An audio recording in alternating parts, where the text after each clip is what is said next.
আপনাদের সকলকে আমার ICDS হেল্প জোনে স্বাগত। আজকে আলোচনা করব জন আন্দোলন পোর্টালে 22 তারিখের থিম এবং অ্যাক্টিভিটি কী হবে সেই বিষয় নিয়ে আজকের এই ভিডিও। তো অবশ্যই আপনারা ভিডিওর সঙ্গে থাকবেন এবং এর সঙ্গেই আপনাদেরকে বলি, আপনারা জানেন জন আন্দোলন পোর্টালে থিম এবং অ্যাক্টিভিটি সাবমিট করতে হয়েছে আপনাদেরকে 8 তারিখ থেকে, অর্থাৎ 8ই এপ্রিল থেকে। এবং এর মধ্যে যদি কোনো ওয়ার্কার দিদি যদি ভুলে যান আপনার সেন্টারের থিম এবং অ্যাক্টিভিটি করতে কোনো একদিনের, তাহলে সেটা কিভাবে করবেন আমি এর আগের ভিডিওতে বিস্তারিত আলোচনা করেছি, সেখান থেকে আপনারা দেখে নেবেন। এবং শুরু করব, আজকে দেখতে পাচ্ছেন 21 তারিখের থিম এবং অ্যাক্টিভিটি কী রয়েছে। এখানে দেখতে পাচ্ছেন যে থিম রয়েছে ফার্স্ট 100 ডেজ অফ লাইফ, অর্থাৎ নুকুদ নাটক। নাটকের মধ্যে দিয়ে একটি বাচ্চা যখন মায়ের গর্ভে থাকে তখন থেকে শুরু করে 2 বছর বয়স পর্যন্ত তার যে বেড়ে ওঠার সঙ্গে সঙ্গে তার খাবার, স্বাস্থ্য, পুষ্টি সবটাই কিন্তু এই থিম এবং অ্যাক্টিভিটিতে আপনাদেরকে আলোচনা করতে হবে। তার সঙ্গে আপনারা দেখেছেন যে এটা অঙ্গনওয়াড়ি ওয়ার্কার লেভেলের, অর্থাৎ প্রত্যেক ওয়ার্কার দিদিদেরকেই করতে হবে। এবং এখানে দেখতে পাচ্ছেন full immunisation and vitamin A supplementation, অর্থাৎ আপনাদের যে সাপ্লিমেন্ট আছে ভিটামিন এ এর অভাবে কি হতে পারে এবং এর ভিটামিন এ এর উৎস মানে কোন খাবার থেকে, সবটা কিন্তু আপনাদের এই যে আপনারা দেখেছেন 12 কাহন আছে তাতে কিন্তু সবটা বলা আছে। তো এখানে দেখতে পাচ্ছেন আপনাদের 12 কাহন, এখানে কিন্তু অলরেডি 3টে দেওয়া রয়েছে। এখানে আমরা মেটেরিয়ালে দেখে নেব 12 কাহন ভলিউম 1 চ্যাপ্টার 3, এবং আপনারা এখানে দেখুন ভলিউম 1 চ্যাপ্টার 3 লালন পালন দেওয়া রয়েছে, অর্থাৎ কিভাবে বাচ্চাদের লালন পালন করতে হবে। ভলিউম 2 এবং চ্যাপ্টার 2 12 কাহন ভলিউম 3 এবং চ্যাপ্টার 3। তো এইগুলো আমরা দেখে নেব এবং একটা একটা করে যে মেটেরিয়ালস রয়েছে বা 12 কাহন রয়েছে আমরা প্রথমেই দেখে নেব ভলিউম 1 এবং চ্যাপ্টার 3। এখানে দেখতে পাচ্ছেন ভলিউম 1 এবং চ্যাপ্টার 3তে রয়েছে আপনাদের শিশুর বৃদ্ধির জন্য দরকার সঠিক বয়সে পরিপূরক খাবার, অর্থাৎ একটি শিশুর বৃদ্ধির জন্যে অর্থাৎ বেড়ে ওঠার জন্যে কি কি পরিপূরক খাবার দরকার, অর্থাৎ আপনারা জানেন 6 মাস পরেই বাচ্চাদের যে খাবার দেওয়া হয় সেটা পরিপূরক খাবার। তারপরে থেকে কি খাবার দিতে হবে এবং কি খাবার দিলে তারা সঠিকভাবে বেড়ে উঠবে সেই খাবারগুলো কিন্তু এখানে দেওয়া রয়েছে। এইভাবে 3টে আপনাদের যে 12 কাহন রয়েছে, 3টে 12 কাহনের যে ভলিউমগুলো রয়েছে অর্থাৎ পার্ট সেগুলো কিন্তু সবটা দেওয়া রয়েছে। যেহেতু আপনারা দেখলেন 12 কাহনের ভলিউম 1 এবং চ্যাপ্টার 3তে রয়েছে আপনাদের শিশুদের বেড়ে ওঠা এবং কিভাবে তারা বেড়ে উঠবে এবং কোন বয়সে তাদের কি খাবার দিতে হবে সেইগুলো এই ভলিউম 1-এ দেওয়া রয়েছে, এবং শিশু অসুস্থ হলে কি করতে হবে সেগুলো কিন্তু এখানে সুন্দরভাবে বলা রয়েছে। তো আপনারা আশা করি এই PDF পেয়েছেন, তো আপনারা একটু পড়ে নেবেন এবং এগুলো কিন্তু আপনারা যে আপনাদের সেন্টারের বেনিফিশিয়ারি রয়েছে তাদের অভিভাবকদের সঙ্গে এগুলো কিন্তু আলোচনা করবেন। তারপরে আমরা দেখে নেব যে 12 কাহনে কি রয়েছে পরের পার্ট। এখানে দেখলেন আমরা আলোচনা করলাম ভলিউম 1 এবং চ্যাপ্টার 3, তারপরে আমরা আলোচনা করব ভলিউম 2 চ্যাপ্টার 2।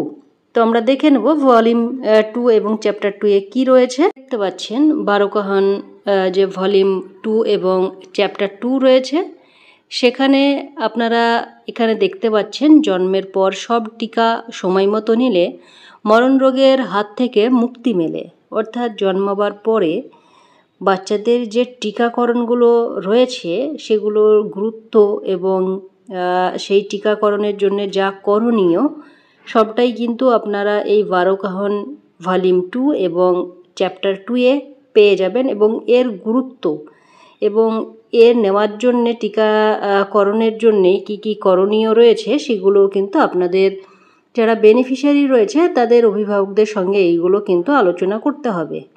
এবং এই যে টিকাকরণ নিয়ে কিছু ভুল ধারণা বা আসল সত্য সেগুলোও কিন্তু আপনাদেরকে বলতে হবে, কারণ এই টিকাকরণ নিয়ে হয়তো অনেকের মধ্যে ভুল ধারণা থাকতে পারে যে টিকাকরণের প্রয়োজন নেই, স্বাস্থ্যবিধি এবং পরিষ্কার পরিচ্ছন্নতাই অসুখ, বিসুখ দূর রাখে।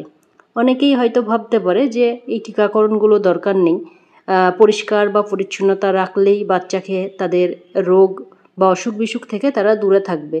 এইগুলো কিন্তু আপনাদেরকে বুঝিয়ে বলতে হবে যে না, টিকাকরণের গুরুত্ব কতটা এবং কেন নিতে হবে সেই বিষয়গুলো কিন্তু স্বচ্ছভাবে আপনাদেরকে তাদের এই ভুল ধারণাকে কিন্তু ভাঙতে হবে এবং সত্যিটা তাদের সামনে কিন্তু তুলে ধরতে হবে।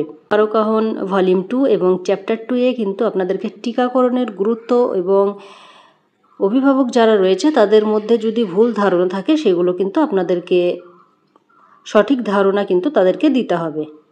তারপরে দেখুন এখানে দেওয়া রয়েছে বারোকাহন ভলিউম 3 এবং চ্যাপ্টার 3। তো এই যে বারোকাহন ভলিউম 3 এবং চ্যাপ্টার 3-তে কী রয়েছে সেটাও আমরা একবার দেখে নেব। দেখতে পাচ্ছেন ভলিউম 3 এবং চ্যাপ্টার 3-তে যেটা রয়েছে ভিটামিনের গুরুত্ব, এর আগেই আপনাদেরকে বললাম। ভিটামিন এ শিশুর ত্বক ও দৃষ্টি ভালো রাখে, প্রতিরোধের ক্ষমতা বাড়ায়, শিশু সুস্থ থাকে। অর্থাৎ ভিটামিনের অভাবে কি হয় এবং ভিটামিনের যে কাজ, ভিটামিন এ তার শরীরে কি কাজ শিশুদের সেটা কিন্তু এখানে বোঝানো হয়েছে। অর্থাৎ ভিটামিনের অভাব যদি থাকে কি হতে পারে এবং তার প্রয়োজনীয়তা, ভিটামিনের যে গুরুত্ব আমাদের শরীরে বা শিশুদের শরীরে সেটা কিন্তু এখানে বোঝানো হয়েছে। এবং আপনাদের এই যে বিষয়গুলো রয়েছে সেই বিষয়গুলো কিন্তু যারা বেনিফিশিয়ারির অভিভাবক রয়েছে তাদের সঙ্গে কিন্তু অবশ্যই আপনারা আলোচনা করবে এবং বুঝিয়ে তাদেরকে বলবেন ভিটামিনের অভাবে কিন্তু একটা রোগ হতে পারে, সেটা হচ্ছে চোখে রাতকানা, যেটাকে বলে রাতে দেখতে পাবে না, এই রকম ধরনের কিন্তু চোখ শুকিয়ে যাওয়া বা ঘা হওয়া, এগুলো কিন্তু ভিটামিনের এর অভাবে হতে পারে। রোগ প্রতিরোধের ক্ষমতা কমে যায় এই ভিটামিন এর যদি অভাব থাকে তাহলে কিন্তু এইগুলো হতে পারে। এবং কাদের হয়, ছোট শিশুদের এবং গর্ভবতী ও প্রসূতি মহিলাদের কিন্তু এই ভিটামিন এ অভাব কিন্তু হতে পারে। ভিটামিন এ এর অভাব ও তার প্রতিরোধের উপায়, অর্থাৎ যদি ভিটামিন এর অভাব যদি শরীরে দেখা দেয় তাহলে কি করতে হবে এবং সেগুলো কোথায় থেকে উৎসাহ পাবেন সেগুলো কিন্তু এখানে বলা রয়েছে। অর্থাৎ শিশুদের ভিটামিন এ এর অভাব কিভাবে প্রতিরোধ করা যায়। গর্ভাবস্থায় ও প্রসূতি অবস্থায় মাকে ভিটামিন এ যুক্ত খাবার খেতে হবে। প্রসবের 1 ঘন্টার মধ্যে বুকের দুধ খাওয়ানো এবং 6 মাস বয়স পর্যন্ত বুকের দুধ খাওয়াতে হবে।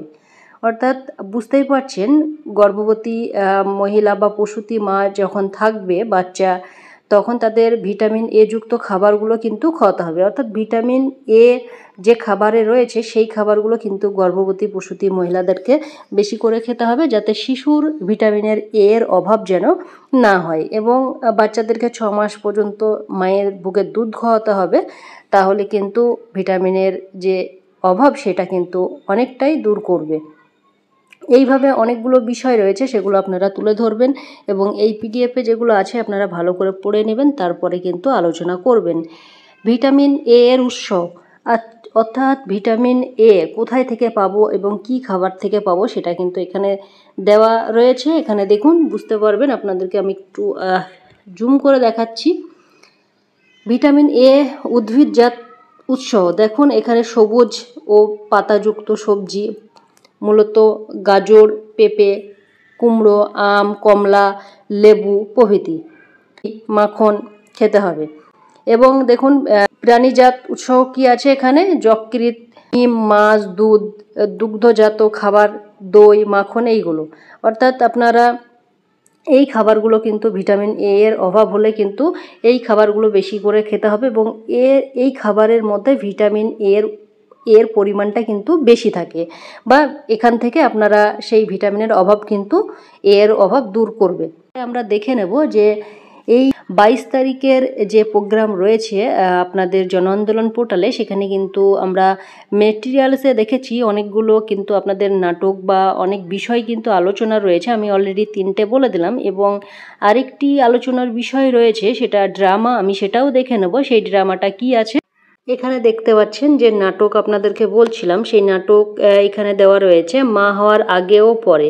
অর্থাৎ মা হওয়ার আগে এবং পরে কি করণীয় সেইগুলো কিন্তু এখানে দেওয়া রয়েছে। এখানে যে অভিনয়টি করবে সেটা কোয়েস ওয়ার্কার থাকবে বা আপনার আইসিডিএস ওয়ার্কারের সঙ্গে আপনার যে বেনিফিশিয়ারি রয়েছে তাদের অভিভাবক বা কোনো মহিলা সে কিন্তু এই অভিনয়টা করবে, অর্থাৎ বেনিফিশিয়ারির কোনো মা এই অভিনয়টা কিন্তু তাদেরকে করতে হবে এবং তার সঙ্গে কথোপকথন এখানে রয়েছে সেগুলো কিন্তু আপনাদেরকে এই যে বলা রয়েছে সেই অনুযায়ী কিন্তু আপনাদেরকে এই নাটকটা করতে হবে। তো এইভাবে কিন্তু আপনারা নাটকটা করবেন এবং এখানে সবটাই স্ক্রিপ্ট লেখা রয়েছে কিভাবে করতে হবে।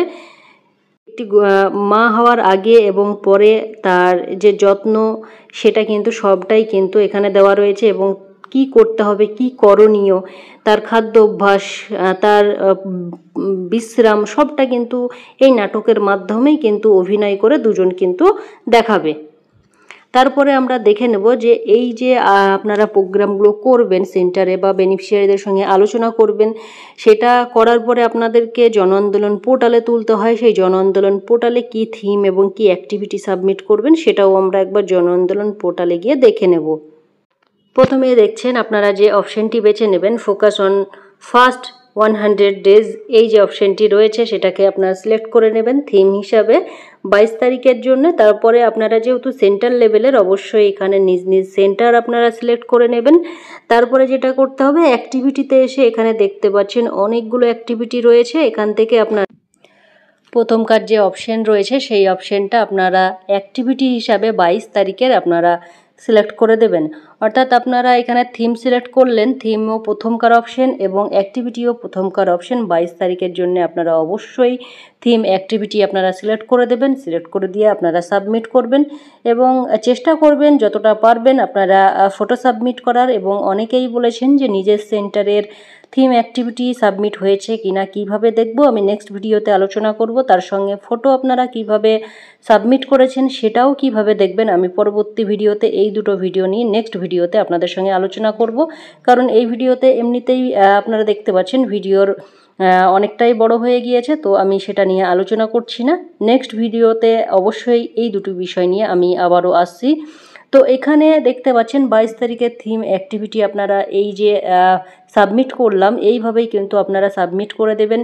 এবং আরেকটি জিনিস আপনাদেরকে বলি, আপনারা যেসব ডেটের এখনও সাবমিট করতে পারেননি সেগুলো কিভাবে করবেন সেই ভিডিও আমার চ্যানেলে রয়েছে, অবশ্যই আপনারা দেখে সেইভাবে কিন্তু সাবমিট করে দেবেন। তো আজকে ভিডিওটি এখানেই শেষ করছি। ভিডিওটি ভালো লাগলে অবশ্যই আপনারা লাইক কমেন্ট শেয়ার করতে ভুলবেন না। ধন্যবাদ, আপনার দিনটি শুভ হোক।